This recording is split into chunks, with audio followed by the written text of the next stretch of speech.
Oyez, oyez, damoiselles, damoiseaux, veuillez accueillir Guillaume Membré, formateur et consultant, qui va nous guider dans notre quête pour avoir une architecture AWS multi-compte sécurisée à moindre coût. Que la conférence commence et qu'elle soit source d'inspiration pour bâtir des merveilles numériques. Bonjour à tous, je suis ravi d'être avec vous aujourd'hui, ce matin. Alors ce matin, je suis arrivé à la conf, là, j'étais sans sac, sans rien, et on m'a sauté dessus en me disant « Guillaume, tu as une conférence, s'il te plaît ?» On a un speaker qui n'a pas pu venir, et donc je le remplace au pied levé. Aujourd'hui, je vais vous parler de AWS, comment est-ce qu'on peut construire une architecture avec plein de comptes, comment est-ce qu'on les fait intercommuniquer entre eux, et comment est-ce qu'on peut voir la douloureuse en termes de facture, et comment essayer d'optimiser tout ça. L'objectif de tout cet ensemble a été mis en œuvre dans le cadre d'une migration. J'interviens chez un client dans le cadre d'une migration de OVH vers AWS. L'objectif, c'est d'utiliser le plus de services managés possible côté Amazon sur une application qui est en charge de gérer des cabinets d'experts comptables et toute la partie facturation qui va bien derrière. 150 000 clients, c'est le nombre à peu près d'utilisateurs que l'on a sur la plateforme par mois. Et l'objectif, c'est d'avoir une croissance qui va doubler sur les prochains temps. Alors le calendrier, bien sûr, n'est pas établi, mais une progression très forte de l'infrastructure, des clients. Et dans ce sens-là, l'objectif, c'est d'essayer de voir un petit peu comment est-ce qu'on pourrait reconstruire une nouvelle archi. Cette migration, c'est 5 personnes sur 1 an à peu près, pour préparer toute la partie landing zone, donc l'accueil de l'applicatif final sur AWS. La bascule se fait dans quelques semaines. On va donc couper tout le trafic côté ancienne infrastructure et le basculer de l'autre côté. Et donc ça va arriver très prochainement. La mise en œuvre qu'on a fait, c'est tout sous forme de code. Infrastructure as code, le maître mot vraiment, et c'est de dire absolument toutes les opérations qui sont faites sur nos différents comptes, sur l'infrastructure côté Amazon, est entièrement pilotée par du Terraform ou de l'outillage. Aucune action à la main n'est possible sur les différents environnements typés prod. Et dans ce sens-là, l'équipe sécurité nous a vraiment grandement aidés pour apporter leur expertise dès le début du projet. Vous savez, ce n'est pas comme les équipes sécu qui viennent me voir après, une fois que vous avez tout terminé, en disant « Ah non, là, c'est pas bien, c'est pas bien, c'est pas bien ». Là, c'est vraiment dès le début qu'on a cet accompagnement. Et dans ce sens-là, l'objectif, c'est d'avoir une architecture qui est très découpée, et on va découvrir pourquoi et le pourquoi du comment qui va bien derrière. Cette conf, on l'a écrite pour le DevFest Nantes il y a 6 mois, et le thème, c'était le cinéma au DevFest Nantes, et on l'a fait sur le thème de la Matrix, du film Matrix. Et donc là, l'objectif, c'est qu'on va suivre le lapin blanc pour comprendre un petit peu quel est le fonctionnement en termes de documentation, en termes de fonctionnement sur les préconisations Amazon. Les précos Amazon, lorsqu'on commence à les lire, il y a beaucoup de choses à découvrir, beaucoup de littérature. On a le AWS Well Architected Framework qui va décrire comment est-ce que je devrais construire mon application, comment est-ce que je devrais l'organiser. Après, il y a un autre document, c'est une véritable bible qui s'appelle le AWS Security Reference Architecture et qui lui va définir comment est-ce que je devrais redécouper toute mon architecture pour m'assurer que, en cas de panne majeure, en cas de hack de mon applicatif, eh bien, je ne sois pas trop impacté, ou de limiter l'effet de souffle. C'est vraiment ça qui est vraiment important. Limiter l'effet de souffle, ça veut dire que si j'ai une application qui se fait exploiter de manière pas tout à fait comme je le souhaite, eh bien que la progression de mes attaquants soit ralentie. C'est très difficile de les bloquer complètement, mais d'aller dans ce sens-là. Beaucoup de littérature, et c'est la partie qui est vraiment compliquée. Alors pour comprendre un peu tout ce que je vais raconter, on va d'abord revenir un petit peu sur quelques rappels, la notion de compte dans Amazon et les différents services qui gravitent autour. Un compte dans Amazon, c'est un regroupement de ressources sur lesquelles je vais pouvoir travailler. Dans mon compte Amazon, il n'y a que mon infrastructure, il n'y a que mes applicatifs. Et donc le mot compte est très différent de ce qu'on a l'habitude d'utiliser. D'habitude, on dit j'ai un compte sur GitLab, et donc c'est lié en fait à un utilisateur. Neo, ici, est un utilisateur qui est lié à mon compte Amazon. Et dans mon compte Amazon, c'est moi qui construis toute ma pile réseau, qui vais gérer toute ma gestion de droits, et puis après les différents services, de la VM, du stockage et tout ce qu'on peut vouloir derrière. Mon compte est rattaché à une carte bleue. Et donc, c'est ma carte bleue qui va être imputée en fin de mois sur la consommation de mes ressources que je vais pouvoir avoir. En termes de gestion de droits, c'est la partie qui est vraiment très forte. C'est comment est-ce que je m'assure que mes utilisateurs, ce n'est pas mes clients finaux, c'est bien les personnes qui vont gérer mon application, mes développeurs, mon équipe plateforme. Comment est-ce que je m'assure qu'ils puissent bien accéder ou pas aux endroits où j'ai déployé mes différentes ressources? Ce que l'on a ici, par exemple, c'est que Morpheus a bien accès à mon compte sur lequel je fais tourner tous mes applicatifs en hors prod, et puis Neo, il a accès qu'à mon compte de prod, et vice-versa. Je vais interdire Morpheus à aller accéder à mon compte de prod. Comment est-ce que je peux faire ça? Eh bien, là-dessus, il y a pas mal de littérature sur le sujet. On va le découvrir petit à petit. La littérature, le Security Reference Architecture, qui est préconisé par Amazon, donne différentes manières d'organiser mes différents comptes. Je vais avoir un compte pour la prod, un compte pour leur prod, par exemple. Et donc, je vais pouvoir définir des droits différents en fonction de ces comptes-là. Donc, mes utilisateurs qui vont venir consulter les ressources, qui vont venir les déployer, vont avoir des actions différentes, pouvoir faire des actions différentes. Mes comptes, je vais pouvoir les organiser sous forme d'une arborescence, comme on pourrait le retrouver dans des arborescences de dossiers ou quoi que ce soit. Là, on va avoir une arborescence sous forme de ce qu'on appelle des OU, donc des regroupements logiques de comptes, pour finalement, par exemple, en avoir ici. Là, j'ai 2 comptes applicatifs et qui sont regroupés sous une OU qu'on appelle production. Cette notion de regroupement sous forme d'arborescence, c'est le service Amazon qui s'appelle Address Organization, qui va me permettre de gérer toute cette arborescence et après de définir des droits dessus. Ensuite, je vais pouvoir déployer un autre service qui s'appelle Control Tower. Control Tower, c'est un outil dont le boulot va me permettre de descendre un certain nombre de bonnes pratiques, de faire de la préconfiguration de mes différents comptes pour, par exemple, m'assurer de la conformité en termes de fonctionnement, pour pouvoir préconfigurer un certain nombre de services, pour remonter les logs ailleurs, etc. Tout ça, l'idée, c'est vraiment de pouvoir essayer de toujours à découper dans le plus de choses possible, tout en ayant une cohérence entre mes différents comptes. Alors, si on reprend un petit peu, maintenant je vais parler de compte, mais qu'est-ce qu'on a finalement dedans? Dans un compte, on a ce qu'on appelle un VPC, un ou plusieurs VPC. Un VPC, c'est donc un Virtual Private Cloud. C'est l'élément parent de toutes les ressources qui ont besoin d'un accès réseau. Dedans, je vais pouvoir démarrer des VM, des EC2 par exemple, EKS, du Kubernetes, des ALB, ça s'appelle des load balancers, ou alors de la base de données RDS, donc service managé de base de données de Amazon. Ça, c'est ce que je vais avoir dans un compte, je le mets dans une pile réseau. Après ma pile réseau, je vais la découper en subnet. Donc subnet, un regroupement d'un point de vue réseau de mes différentes ressources. Et par exemple, je vais pouvoir dire, eh bien, mes applicatifs qui tournent sur mon Kubernetes ont le droit d'accéder à la base de données. Et puis mes VM également, mes bases de données, elle n'a peut-être pas certains droits d'un point de vue réseau, et c'est tout ce qu'on voudrait. Par exemple, depuis ma base de données, je ne peux pas accéder à Internet. Ça n'a aucun sens que ma base de données accède à Internet. Donc on va la mettre dans un subnet où, d'un point de vue réseau, tout simplement, elle ne pourra pas y accéder. Ensuite, dans mon compte, je vais avoir toute la notion de service manager.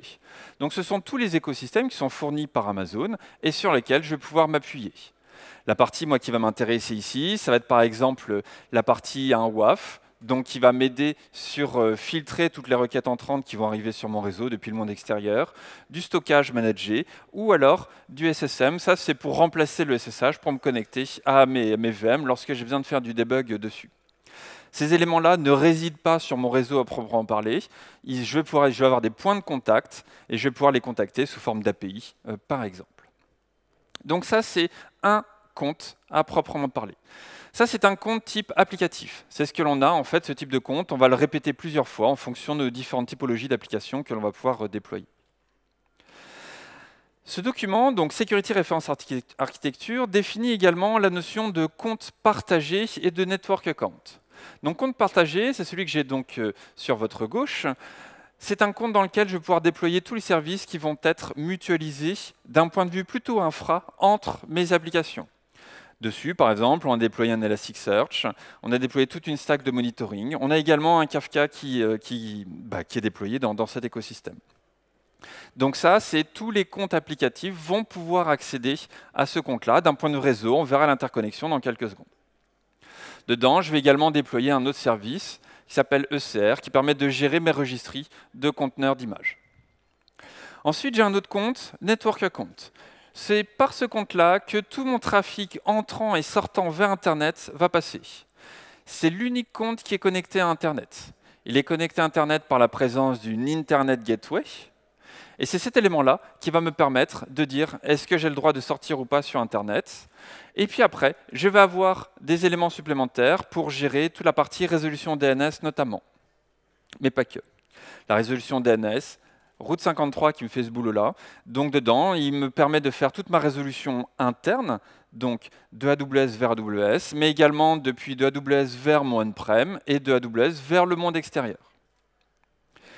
C'est ce compte-là qui va faire toute l'introspection réseau, donc tout ce qui rentre, tout ce qui sort. À côté de ces différents comptes, je vais également avoir la notion de log archive. Le log archive, c'est un compte où il n'y a pas beaucoup de services qui sont déployés dessus, mais qui va servir de puits de log pour tous mes applicatifs, tous mes services managés. Tous mes load balancers qui sont déployés dans mes différents comptes vont remonter leur log dans ce compte log archive. Log archive, c'est globalement un puits où tout le monde, enfin les personnes qui ont le droit d'accéder dessus, n'ont qu'un accès en lecture, et on va l'utiliser uniquement pour faire l'archéologie en cas de problème. On va également avoir un autre compte dans lequel je vais retrouver tous mes outils d'audit. L'audit, donc ça va me permettre de retrouver qui a fait quoi à quel moment, d'avoir un peu plus d'interaction, un peu plus de services déployés dessus, et je vais également avoir une remontée des logs dans ce compte-là. Log archive, c'est vraiment de l'archéologie. Audit, c'est pour réagir immédiatement sur les éventuelles actions que je n'aurais pas voulu sur mon applicatif, sur tout mon écosystème. Donc ça, c'est ce que Amazon nous préconise comme fonctionnement. Maintenant, en fait, comment est-ce que je gère l'accès à ces différents comptes? C'est quelque chose qui est vraiment pas trivial dans un premier temps. Ce que l'on va pouvoir mettre en place au niveau de ces différents comptes, c'est déjà de pouvoir les regrouper avec des notions. Dire, eh bien, mes comptes de workload, je vais pouvoir les regrouper par différents environnements. Je n'ai pas un compte qui contient ma prod et ma hors prod. Je les mets dans des comptes séparés, comme ça déjà d'un point de vue réseau, ils ne se voient peut-être pas tout de suite nativement. Et puis mes équipes plateformes, mes développeurs, ne vont pas avoir accès à mon compte de prod. Par contre, ils vont peut-être pouvoir accéder à des comptes hors prod. On va pouvoir gérer des droits différents également. Si je me fais péter un compte, si j'ai une personne mal intentionnée qui arrive sur un de mes comptes, eh bien il est probable que ce soit plus difficile pour accéder au reste. Donc l'objectif, c'est d'avoir des comptes qui vont héberger nos différents environnements de recettes, de pré-prod et de prod. Et également, en tant qu'équipe plateforme, j'ai besoin de mettre au point toute la mise en œuvre que je suis en train de vous décrire. Donc j'ai des comptes spécifiques qu'on a typés infra et sur lesquels je mets au point toute mon usine et tous mes projets Terraform. Ensuite, on a également la partie infrastructure. Donc là, c'est ce qui va m'héberger tous les services communs qui vont servir pour mes applicatifs qui vont tourner derrière. Alors comment est-ce que ça va s'articuler tout ça? Comment est-ce que je vais pouvoir interconnecter mes différents comptes? Donc j'ai d'un côté mon network account, c'est lui qui me fait toute mon introspection pour entrer et sortir sur Internet. Et de l'autre côté, j'ai mes comptes applicatifs. Donc sur mes comptes applicatifs, je vais avoir besoin de finalement pouvoir recevoir du trafic ou aller sur Internet. Recevoir du trafic, aller sur Internet, c'est le boulot de l'Internet Gateway. Ensuite, je vais avoir ma NAT Gateway qui va être là pour autoriser mon trafic sortant et un ALB, un load balancer, sur lequel je vais pouvoir enregistrer mes différentes routes. C'est lui qui est exposé sur Internet, c'est lui qui fait tout mon déchiffrement TLS, et ensuite, il route le trafic en interne dans mon réseau. Côté applicatif, qu'est-ce que j'ai? Eh bien, j'ai un EKS, donc un Kubernetes qui est déployé donc, dans mon compte applicatif, ma base de données qui est proche de mon Kubernetes, et puis également un load balancer qui va recevoir le trafic de mon premier load balancer. Ensuite, on a besoin de faire communiquer mes comptes entre eux. Là, dans un premier temps, lorsqu'on a donc cette notion de compte Amazon, quand quand je les ai tous, ils ne communiquent pas entre eux. Et c'est volontaire comme comportement. C'est à moi de faire explicitement cette interconnexion. Je vais pouvoir utiliser ce qu'on appelle une Transit Gateway. Une Transit Gateway, c'est un équipement Amazon qui va permettre de dire j'ai besoin d'un point d'écoute sur un réseau et je vais le brancher sur un autre réseau. Et c'est ici que je vais pouvoir déterminer toutes les règles de routage entre mes différents réseaux et pouvoir autoriser ou pas le trafic à passer. J'ai besoin également de m'interconnecter avec le on-prem. Eh bien, c'est au sein de la Transit Gateway qu'on va pouvoir déployer un VPN qui va, lui, être enregistré et qui va se connecter à mon on-prem. Et après, c'est au niveau de la Transit Gateway que je vais pouvoir définir mes flux depuis mon VPN ont le droit d'accéder à tel ou tel compte. Ensuite, j'ai besoin de faire de la résolution DNS. Résolution DNS, je vais avoir ce qu'on appelle des résolveurs à mettre en place. Ici, j'ai un résolveur sur ma patte AWS qui est géré par Route 53. J'ai une interco également avec mes DNS internes sur mon on-prem. Et tout cet ensemble me permet d'avoir de la résolution DNS où que je sois sur mon réseau. Une fois que j'ai tout ça, eh bien, je vais pouvoir mettre en place ce qu'on appelle des VPC endpoints ou des gateway interfaces pour communiquer avec les services managés de Amazon. Par défaut, dans un compte Amazon, dès que je contacte de l'API Amazon, je sors sur Internet et je rentre dans le réseau Amazon. Sortir sur Internet, c'est un peu dommage pour contacter Amazon. On a la possibilité de démarrer ce qu'on appelle donc des endpoints qui vont être sur mon réseau, sur mon subnet. Je vais pouvoir définir des règles de firewall dessus et dire bah là j'ai besoin de m'enregistrer auprès de SSM ou alors j'ai besoin d'un accès à S3. S3 c'est un service de stockage. C'est comme un Google Drive. Je dépose mes fichiers. C'est un puissant fin en termes de performance et de volume de stockage. Et il est donc disponible dans mon VPC. Également, pour la gestion des secrets sur ma base de données, eh bien, je vais pouvoir mettre du Secret Manager. Alors la liste ici est loin d'être exhaustive. En fait, on a une trentaine de VPC endpoints par compte en fonction des différents services dont on a besoin. Là, je vous ai fait l'explication sur un compte, mais je vous ai dit qu'on avait plusieurs comptes en fonction des différents environnements, en fonction des différentes applications. Donc, tout ce que je viens de vous décrire ici sur un compte, eh bien, je vais le répéter autant de fois en fonction de mes différents comptes. Donc ça a commencé à faire un petit peu de volume en termes de mise en place et de gestion. Alors si on se reprojette un petit peu maintenant sur la gestion de mon trafic. Je vous ai dit, tout le trafic entrant passe par mon network account, j'ai l'introspection qui est dessus et qui arrive jusqu'à mon applicatif. Donc comment ça se passe? Lorsque je reçois une requête, on traverse mon Internet Gateway, je rentre sur mon load balancer qui va router sur mon trafic interne, je traverse ma Transit Gateway, je re-rentre sur un autre load balancer pour enfin arriver sur mes applicatifs qui sont déployés sur Cube. Alors j'espère que c'est en train de ticker chez vous, là, en disant on est en train de traverser 2 load balancers déjà. On a un flux réseau qui commence à un petit peu compliqué, mais c'est la préco Amazon. Trafic sortant, c'est à peu près le même chemin inverse. Lorsque mes applicatifs ont besoin de contacter un partenaire externe, eh bien, on va retraverser notre Internet Gateway, et puis ensuite, notre VPC d'introspection qui peut faire de la magie, et après, on sort sur Internet. Quand je dis qu'on peut faire de la magie, c'est qu'on peut capturer tout le trafic, et puis vérifier qu'est-ce qui est en train de sortir. L'objectif, c'est toujours avoir en tête, si j'ouvre le trafic, c'est pour essayer de diagnostiquer est-ce qu'il n'y a pas du contenu malicieux qui est en train de sortir à mon insu.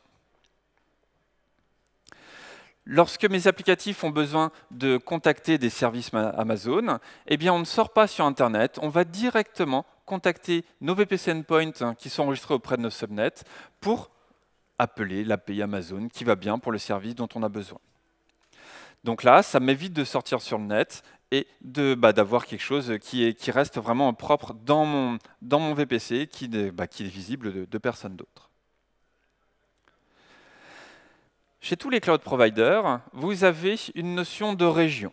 La région, donc, c'est l'endroit où vont se trouver toutes mes données et mes différentes VM. Paris, par exemple, est une région chez Amazon. On va retrouver la même chose chez les autres cloud providers. Et sur la région parisienne, il y a 3 data centers. C'est ce qu'on appelle des zones de disponibilité, des AZ. Un data center, c'est donc un bâtiment dans lequel je vais avoir une armée de machines qui vont tourner pour héberger mes applicatifs et ceux de Amazon. En termes de fonctionnement, ces data centers, ils sont suffisamment espacés les uns des autres pour que s'il y en a un qui prenne la flotte, eh bien les autres ne soient pas impactés. Ils ont également un débit réseau vraiment très important entre chaque, une latence réseau faible, et d'un point de vue applicatif, ça ne doit pas avoir beaucoup d'impact. Le fait que je déploie mon application ici, là, ou au contraire que je la déploie ici, ici et ici, eh bien, ça devrait être transparent. D'un point de vue également haute disponibilité, la préco qui est faite, c'est de dire je ne veux pas qu'une seule instance de mon application, mais j'en veux 3. 3, une sur chaque AZ. Comme ça, si j'ai une AZ qui disparaît pour une raison quelconque, une pelleteuse qui arrache une fibre, eh bien, le trafic est routé sur les 2 autres AZ qui sont encore vivantes. Ça veut dire également que ça va avoir un impact sur ce que je suis en train de construire. Ça veut dire que tous les liens réseau que je vous ai montrés jusqu'à maintenant, on les multiplie par 3. 3 parce que j'ai 3 zones de disponibilité. Chez Amazon, les subnets, ils sont rattachés à une seule et unique AZ. Chez Google, par contre, ceux qui en ont déjà fait, eh bien les subnets sont trans AZ. En fait, j'ai un subnet pour plusieurs AZ. Là, chez Amazon, ce n'est pas comme ça que c'était construit.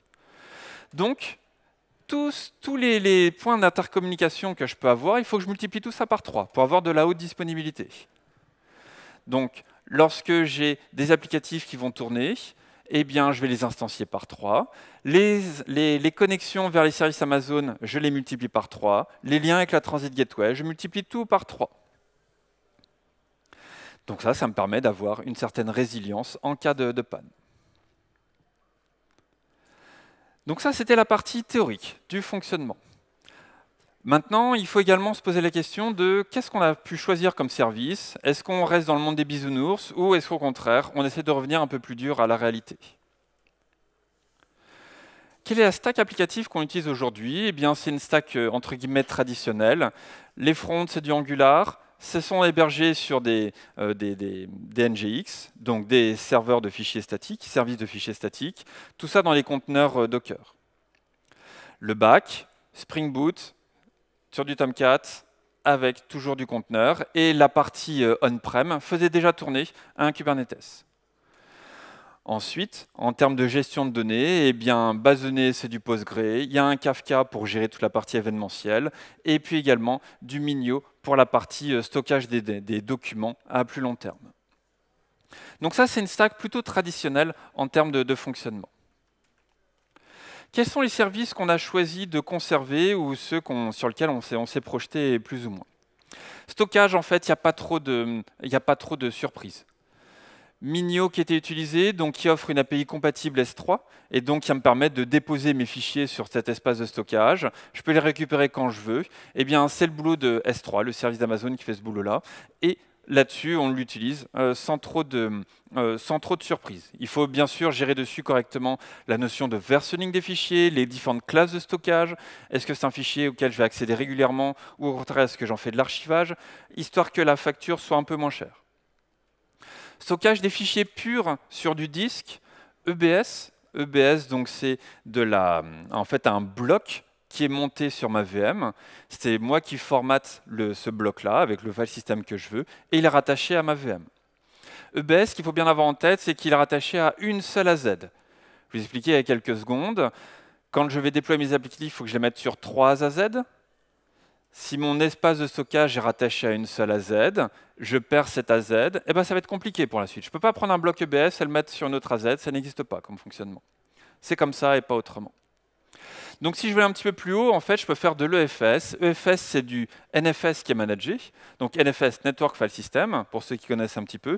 Et donc là-dessus, pareil, je peux mettre de la donnée dessus à n'en plus finir. Je suis facturé sur l'espace de stockage réellement utilisé et la bande passante que j'ai allouée dessus. L'un des challenges autour de cette migration, c'était de se décharger en termes de maintenance sur la base de données Postgre qui était hébergée sur l'on-prem. Et c'est ce qui a vraiment conduit cet éditeur à choisir un service manager de gestion de base de données, ici, qui s'appelle RDS. L'un des autres enjeux autour de RDS, c'est d'assurer la gestion de l'authentification des applications qui sont dessus. C'est de dire, lorsque mes applications, au lieu d'avoir un bête login mot de passe qui est claqué en dur dans la conf, eh bien là, on a une rotation automatique des mots de passe toutes les 15 minutes, sans redémarrage de l'application. Donc ça offre, d'un point de vue sécurité, quelque chose de beaucoup plus intéressant. Même si j'arrive à voler le login, le mot de passe qui va bien, dans 15 minutes, il sera révoqué et ça me donne quelque chose de vraiment intéressant en termes de comportement. Donc ça, c'est la notion d'assume role qu'on va pouvoir faire endosser sur les pods Kubernetes. Après, dans les services managés, tout n'est pas rose, hein. Vous avez le service EKS de Amazon, donc c'est un Kubernetes managé.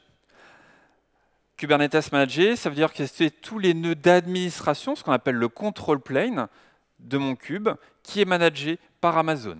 Et après, c'est à moi de mettre en place toute l'énergie qu'il faut derrière. Pour ceux qui connaissent un petit peu, EKS, une fois qu'il est instancié, c'est le même niveau de service qu'un minikube. C'est-à-dire que globalement, j'ai rien du tout. J'ai rien du tout, ça veut dire que c'est à moi de mettre les VM qui vont bien derrière pour faire tourner mes applicatifs. C'est à moi de contrôler, enfin d'implémenter, je vais y arriver, de déployer un contrôleur pour piloter mon load balancer, pour gérer mes volumes, pour gérer la partie provisioning de mes VM et déprovisioning en fonction de l'heure de la journée, de la charge, etc. La remontée des logs, c'est pareil, c'est à moi de faire tout ça. Les métriques, en fait, j'ai beaucoup de choses à mettre en place. Donc c'est la partie qui est plutôt décevante sur le fonctionnement de ce service-là. MSK, c'est le service managé de Amazon sur la partie Kafka. C'est bien sur le papier, mais encore une fois, ce n'est pas trivial en termes de mise en place. Ce que l'on voulait, c'était faire en sorte que ce Kafka managé soit partagé par différents comptes. Pour des raisons de coût, en fait, avoir un Kafka par environnement, ça coûte horriblement cher. Et l'objectif, c'est de dire on a un Kafka pour plusieurs environnements. Pour tous mes environnements de test, il n'y a pas besoin d'avoir un Kafka différent. Donc on le mutualise. Et bien là, c'est un service Amazon qui est un petit peu compliqué en termes de mise en œuvre. Et je pèse mes mots en disant ça. Les librairies de dev, il y a des issues qui sont ouvertes depuis plus de 2 ans sur le sujet et Amazon ne fait pas grand-chose dessus. Donc applicativement, on doit patcher les libs. C'est un peu dommage. La mise en place des connecteurs est vraiment compliquée. Donc c'est la partie qui est un peu douloureuse également sur ce service-là. Ce qu'on n'a pas du tout retenu comme service, c'est la partie observabilité. Gestion des logs, Amazon fournit l'équivalent d'un Elasticsearch et d'un Kibana qui s'appelle OpenSearch. C'est un fork très décrié de la communauté et qui me permet d'avoir finalement donc un Elastic qui est managé et un Kibana. Néanmoins, il ne faut pas se leurrer, cet Elastic, c'est toujours à moi de gérer les VM qui vont être provisionnés dessus. C'est à moi de les superviser. Quand l'Elastic il est sous l'eau, eh bien, c'est à moi de me casser la tête pour le remettre en forme, etc. Le Kibana qui est fourni, eh bien, c'est un fork qui a un peu trop divergé par rapport à celui de la communauté. Et donc, tous nos dashboards qui étaient conçus sur la version open source ne sont pas compatibles avec la version de Amazon. Prometheus, c'est un service qui est tout neuf chez Amazon et qui va me permettre, donc Prometheus, c'est un service que l'on connaît peut-être tous pour faire de la récupération des métriques de consommation de CPU, RAM, disque, nombre d'appels sur mes load balancers, etc. et de pouvoir stocker cette information-là pour ensuite pouvoir l'afficher sur des dashboards pour voir un petit peu l'évolution de ma consommation de ressources et au cours du temps, comment est-ce que ça évolue. Le service managé d'Amazon, c'est uniquement ce qu'on appelle la TSDB. C'est la base de données de stockage de ces métriques-là. C'est toujours à moi de mettre en place la partie qui va scraper les données. Donc mettre en place l'écosystème qui va se charger d'aller demander à mes différents pods sur mon Kubernetes ou mes différents applicatifs qui sont déployés sur des VM, d'aller faire cette récupération d'informations et les stocker sur cette TSDB. La partie facturation de ce truc-là est horriblement compliquée. Elle est compliquée parce qu'ils utilisent un vocabulaire qu'on n'a pas l'habitude de manipuler. C'est combien de requêtes par seconde il y a sur le stockage des données. Ça, généralement, on ne le sait pas trop. Combien de temps est-ce que je vais récupérer les données, les conserver? Bon, ça, on le sait à peu près. Combien de métriques je vais conserver? Globalement, ça, on ne le sait pas. En fait, et donc la partie Prometheus, pour avoir vraiment pour se projeter en termes de budget, c'est juste impossible à gérer. Grafana, donc c'est un outil qui permet de visualiser les statistiques, de visualiser les métriques qui sont stockées par Prometheus. C'est également un service qui est fourni en managé par Amazon. Eh bien, l'offre de service n'est pas extraordinaire. Ils vont nous monter un Grafana et c'est tout. Là-dessus, c'est pas ouf. Gérer soi-même un Grafana, c'est pas très compliqué. Donc, on a choisi de se passer de leur service là-dessus. Maintenant, comment est-ce que ça se passe pour gérer les droits d'accès? C'était vraiment le maître mot sur cette migration, c'est comment gérer la sécurité. Rappelez-vous, ce que j'ai montré tout à l'heure, c'était que Morpheus pouvait accéder à mon compte de hors prod, mais qu'il n'avait pas le droit d'accéder à mon compte de prod. Et puis Neo, il va pouvoir faire également les mêmes types de droits, etc. D'un point de vue mise en œuvre, je vais déclarer ce qu'on appelle des utilisateurs IAM sur, par exemple, mes différents comptes pour autoriser ou pas les accès. Et d'un point de vue programmatique également, pour dire c'est mon Terraform qui va mettre à jour ou créer les ressources sur ces différents comptes, eh bien l'approche la plus simple, c'est de dire on va créer l'équivalent d'un login mot de passe, ça s'appelle une access key, une secret key, et on va donner ça à mes outils pour qu'ils puissent appeler mes différentes ressources. Une access key, une secret key, c'est un truc qu'il ne faut absolument jamais, jamais, jamais committer sur un repo quelconque. Il faut se dire aujourd'hui, c'est que si j'ai le malheur de committer une clé sur un repo GitHub public, mais qui est observé par personne, dans la demi-heure, mon compte est nettoyé. Ça va très très vite. Si c'est des droits infinis, mon compte va être nettoyé. Si c'est le droit plus restreint, eh bien quelqu'un va pouvoir se mettre sur mon compte et écouter tout ce que je suis en train de faire. Donc, ça c'est quelque chose qu'il faut gérer un petit peu mieux que de mettre des credentials en statique. Comment est-ce que je vais pouvoir faire ça? Eh bien, je vais pouvoir passer par ce qu'on appelle un compte utilisateur intermédiaire. Donc c'est comme si Morpheus décrochait le téléphone et demandait à l'opérateur, vas-y, envoie-moi dans telle matrice. On fait ce qu'on appelle un assume role.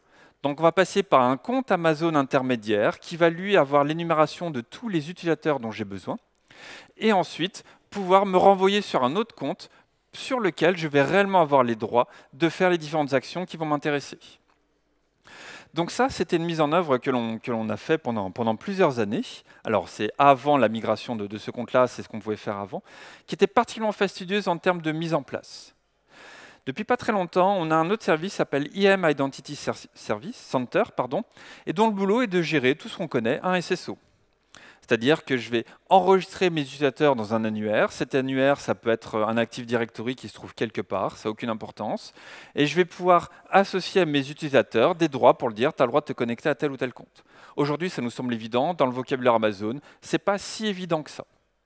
Et donc là, ça me permet d'avoir une gestion centralisée de mes utilisateurs, et puis après de leur donner des droits pour les différents comptes, des choses qu'on connaît. En fait, cette partie-là, c'est évident, Guillaume, c'est comme ça que tout le monde fonctionne. Non. Sur Amazon, ce n'est pas ça la vie. J'ai également besoin de prendre en compte, malgré tout, mes utilisateurs de mon usine d'intégration continue, de déploiement continu. Je l'ai dit, c'est Terraform qui fait tous mes déploiements. Terraform a besoin de droits pour accéder à mes différents comptes, pour pouvoir démarrer mes ressources, les piloter, etc.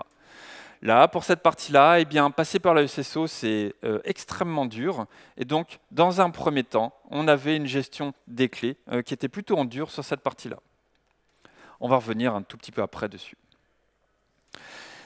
Avec IAM Identity Center, je vais pouvoir définir des groupes, comme on a l'habitude d'avoir. Et donc, je vais pouvoir définir différents types de groupes. Une personne, enfin un groupe de sécurité, des développeurs, mon équipe plateforme, et ça me donnait finalement l'ensemble de mes utilisateurs. Et après, ces utilisateurs, je vais pouvoir leur associer ce qu'on appelle des permission sets. Une permission set, c'est un ensemble de droits, c'est ce qu'on appelle un rôle Amazon, et je vais pouvoir faire l'association entre un groupe, une permission set et un compte. Et à partir de là, ça me permet de définir des droits d'accès à mes différents utilisateurs sur mes différents comptes. Et donc là, ça me permet de dire, je vais pouvoir autoriser, par exemple, la création d'une VM ou la gestion de mes bases de données, etc. Ce qui est vraiment intéressant là-dedans, c'est de se projeter un peu plus en disant que je vais pouvoir définir des droits utilisateurs de manière plutôt centralisée pour différents comptes qu'il y a derrière. Ce qu'on a mis en œuvre, c'est que par exemple, mes utilisateurs ont le droit d'accéder à mes comptes de prod et de pré-prod avec un droit qu'on a appelé View Only Access, qui va me permettre de juste de voir l'état des ressources. Mais je ne peux pas voir les données. Donc je vais pouvoir vérifier qu'un load balancer est bien démarré, je vais pouvoir vérifier les règles dessus, mais en aucun cas, je pourrais me connecter à la base de données pour aller faire un select sur toutes mes tables. Donc ça, c'est parfait pour vérifier les déploiements, pour vérifier l'état d'un service. Après, sur mes autres environnements, j'ai un droit qui est un peu plus évolué, qui va me permettre de pouvoir aller lire l'état de mes ressources, mais également lire les données. Donc ça, sur mes environnements hors prod, eh bien globalement, tous mes utilisateurs ont le droit d'aller se balader pour faire la mise au point, pour faire le debug de mes applications. Il n'y a pas de problème dans ce sens-là. Ensuite, pour certains environnements, les environnements de mise au point de mes projets Terraform, je vais avoir des droits plus élevés. Ce droit-là, Power User, me permet de faire tout ce que je veux sur le compte, sauf de créer des utilisateurs IAM. Donc l'idée, c'est si j'empêche cette action de créer des utilisateurs IAM, ça m'oblige à toujours rester dans cet écosystème SSO et de pouvoir créer un utilisateur qui sortirait de nulle part et pour lequel je pourrais faire fuiter de la donnée si je veux. Donc là, l'idée, c'est qu'on bride absolument tout de ce côté-là. Après, sur les comptes de Sandbox, donc c'est des comptes que l'on va utiliser pour faire des POC, de la mise au point. Il est interconnecté avec rien du tout. Et bien là, on peut donner les droits infinis à nos utilisateurs à peu de choses près. On va pouvoir démarrer des très grosses VM, mais on va pouvoir autoriser nos différentes équipes d'innovation de faire en sorte de pouvoir expérimenter tel ou tel service. Et là, ça marche plutôt bien. Cette gestion de droits, elle rentre dans un écosystème qu'on appelle les SCP, les Service Control Policy. Et l'idée, c'est de dire, quel que soit le type d'environnement sur lequel je suis, je vais hériter d'une gestion de droits qui est proposée par l'organisation et qui permet de définir globalement, quels que soient les droits que j'ai pu définir au niveau des comptes, il y a ces droits-là qui vont s'appliquer en plus, donc qui viennent vraiment en surcharger tout. On a vu qu'on pouvait définir des droits par groupe, et cette gestion de droits, la gestion des groupes, vous savez bien, c'est quelque chose qui est plutôt figé dans le temps. Vous savez très bien que dès qu'on se met à jouer avec l'Active Directory, c'est tout de suite branle-bas de combat, parce que si je change des groupes, etc., il y a beaucoup de freins pour faire en sorte d'évoluer l'ensemble. Ce dont on a besoin, ce dont on a besoin, c'est lorsqu'on a de la maintenance à faire sur les plateformes de production ou même de la mise au point de projets Terraform qui ne s'est pas bien exécuté sur différents environnements, c'est d'obtenir des droits supplémentaires temporaires. Pour ça, on a un outil qui fait ce boulot-là. Donc c'est un projet sous GitLab. On va pouvoir faire une merge request avec un petit fichier qui va nous définir notre nom, notre prénom, le permission set qu'on veut, donc le type de droit que l'on veut et le compte cible. Il y a 2 approbations qui sont faites derrière par les différentes équipes, une de l'équipe sécu, une de l'équipe plateforme. Et après, 10 minutes après, on a notre élévation de droits qui est possible. Et en fin de journée, les droits sont révoqués. Donc là, ça me permet, au cours de la journée, de dire j'ai besoin de travailler sur tel ou tel compte parce que j'ai un déploiement Kubernetes qui s'est fautré, par exemple, et ensuite de les débugger. Je sais que demain, ce droit-là me sera retiré et c'est parfait. Je vous ai dit il y a quelques minutes également, mon usine d'intégration continue, de déploiement continu, a besoin de déployer sur Amazon. L'approche initiale que l'on avait, c'était en fait d'avoir une gestion d'access key et de secret key. Alors, mis en dur sous forme de variable d'environnement dans le GitLab, mais avec un script Python qui faisait la rotation toutes les semaines de toutes ces creds, et c'était quelque chose qui marchait plutôt bien. Ensuite, le vocabulaire a évolué et ce que l'on a mis en place, c'est d'utiliser GitLab comme fournisseur d'identité. Donc maintenant, ce que l'on a, c'est que lorsqu'une pipeline se déclenche, au niveau d'un job, on va pouvoir définir quels sont les droits que ce job-là va pouvoir hériter pour se connecter à Amazon. C'est GitLab qui fournit l'identité et dessus, on va pouvoir définir au niveau de mon groupe dans GitLab, au niveau de mon projet et même au niveau de ma branche ou d'un tag, définir, j'ai le droit de faire j'ai le droit d'endosser tel ou tel rôle pour mes différents comptes Amazon qui sont derrière. Ça veut dire que lorsque je suis en train de développer une feature branche, mon pipeline a le droit de déployer sur des comptes avec des droits infinis.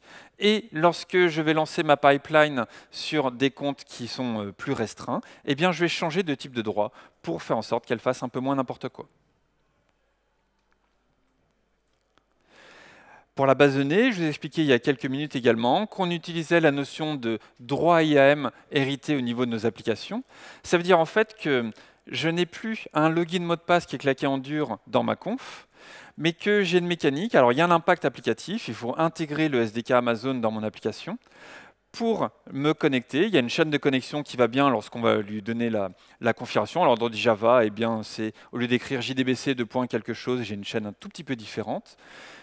Il sait qu'il doit utiliser donc la lib de Amazon, qui va se connecter à Amazonné, récupérer un login mot de passe pour ensuite le donner à ma connexion JDBC traditionnelle. Toutes les 15 minutes, il y a une rotation automatique des mots de passe qui est faite, donc les connexions sont coupées, mon pool de connexions va remonter de nouvelles connexions, et hop, la suite de mon trafic va pouvoir repasser. Alors là, tout ce qu'on a mis en place, c'est la partie qui va bien. Maintenant, on va passer un petit peu à la douloureuse. La douloureuse, c'est la facture en fin de mois qui tombe, et qu'est-ce qui va se passer derrière? Ce qu'il faut bien avoir en tête sur Amazon, c'est qu'absolument tout est facturé. Les tarifs dépendent des régions.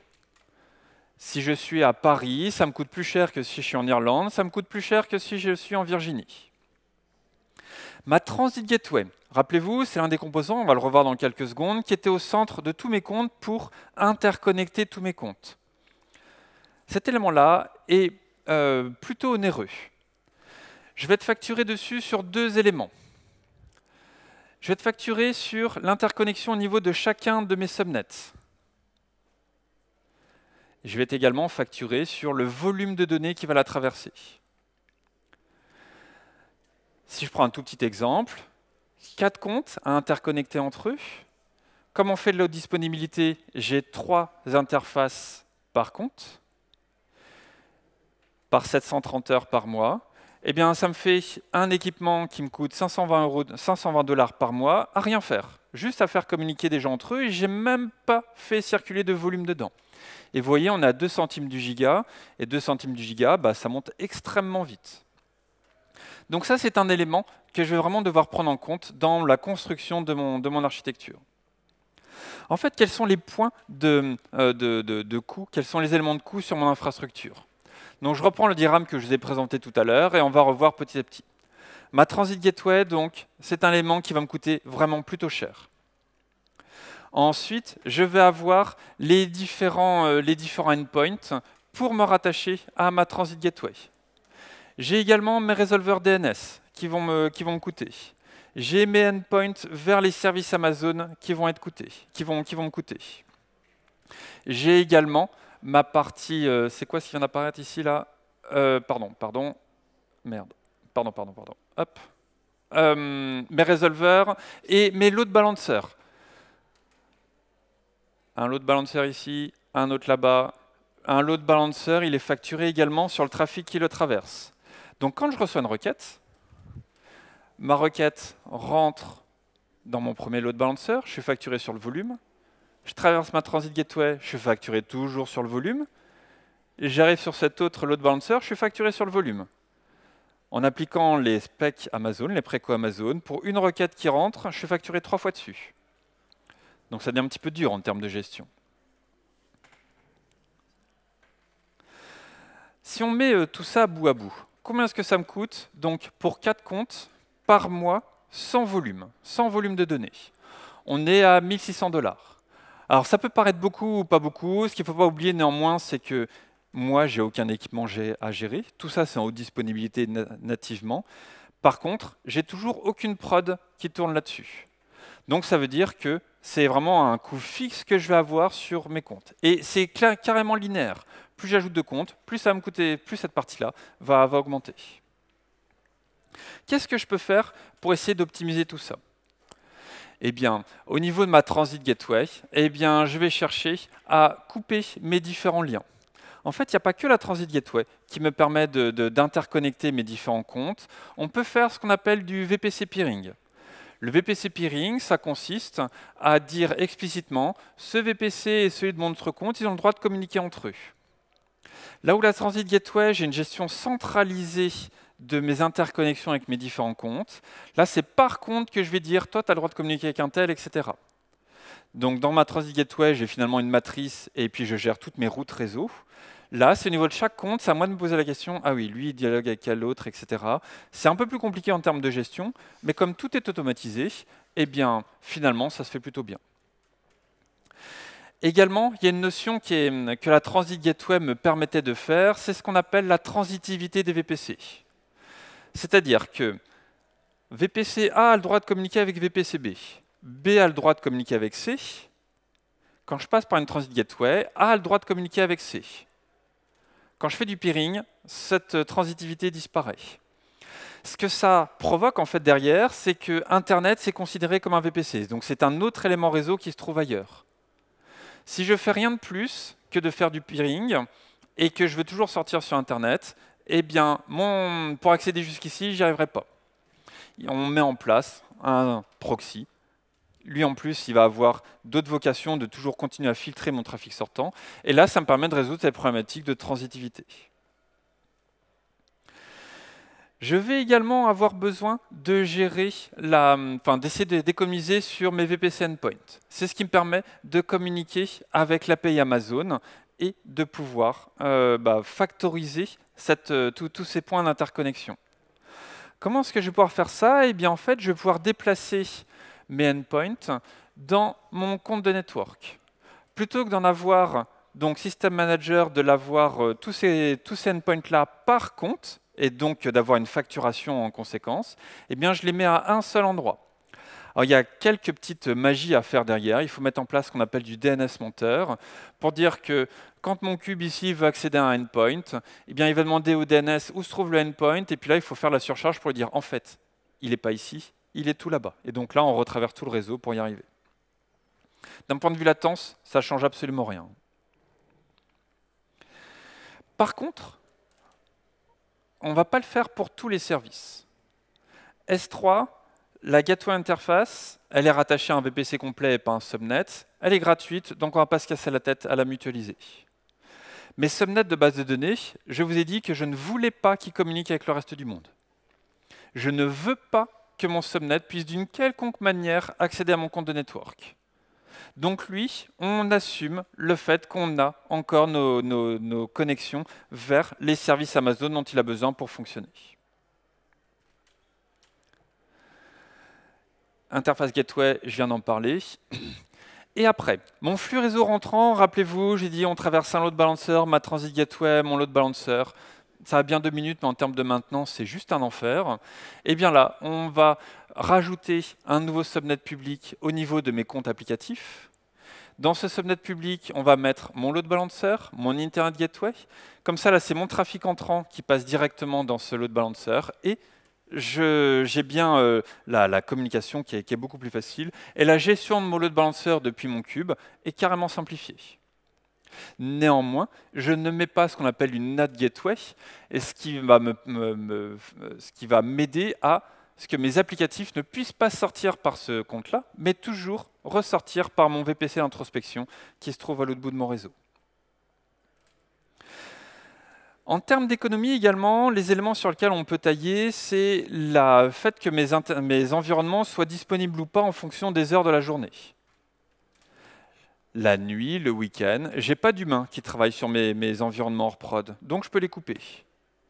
Mis bout à bout, en fait, sur des éléments sur lesquels je suis facturé à l'heure, eh bien, j'ai 65% d'économie si je coupe la nuit et le week-end. Donc ça, c'est à bien prendre en compte.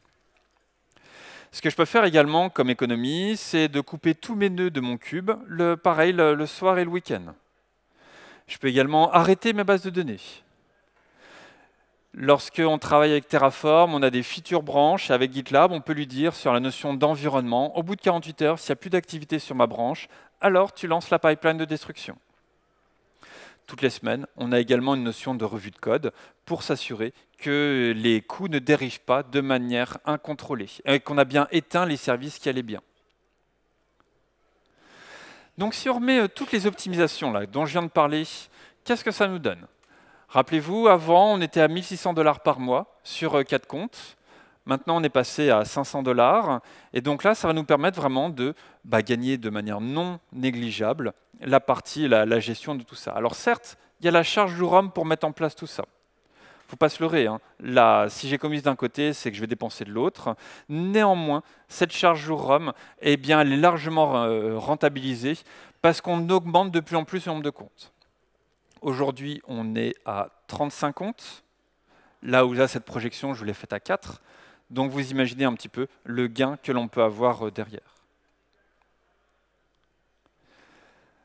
Pour terminer cette présentation, donc l'idée c'est de bien suivre éventuellement les préco Amazon, mais après de se dire « Ouh là là, la facture qui va tomber à la fin du mois, c'est un peu compliqué en termes de gestion ». La pile réseau, la vraie difficulté de la gestion d'une pile réseau, c'est que quand je me mets quand je l'ai instanciée et qu'après je vais la retravailler, eh bien, il y a de grandes chances que je doive détruire toutes les ressources qui sont déployées dessus. Changer la taille d'un subnet, eh bien, je dois détruire toutes les VM qui sont déployées dessus. C'est dur en termes de gestion, hein. C'est extrêmement dur. Pour ça, eh bien, il y a eu pas mal d'essais, d'erreurs, et on a eu la chance en fait, de ne pas avoir beaucoup de choses en prod pour dire on coupe tout, on redémarre tout. Et comme ça a permis d'avoir quelque chose de plutôt satisfaisant en termes de comportement. Énormément d'automatisation. On peut considérer ça comme à la fois un frein et un accélérateur. C'est un frein pour la première mise en œuvre, et après, une fois que c'est rodé, eh bien, la suite des travaux vont carrément plus vite. Aujourd'hui, accueillir un nouveau compte, créer un nouveau compte, eh bien, c'est quelque chose qui se fait en un laps de temps assez court, alors que si on le faisait à la main, ce serait particulièrement dur. Cette notion de découpe d'environnement, l'objectif, c'est vraiment de filtrer les accès réseau et de réduire cette notion d'effet de souffle. Si je me fais pirater un compte, jusqu'où mes attaquants vont pouvoir aller avant que je m'en rende compte. C'est douloureux en termes de mise en œuvre, mais globalement, ça se passe plutôt bien. Merci pour votre attention. On n'a pas le temps pour les questions-réponses. Je suis sur le stand Zenica là-bas, donc si vous voulez qu'on échange là-dessus, il n'y a pas de problème.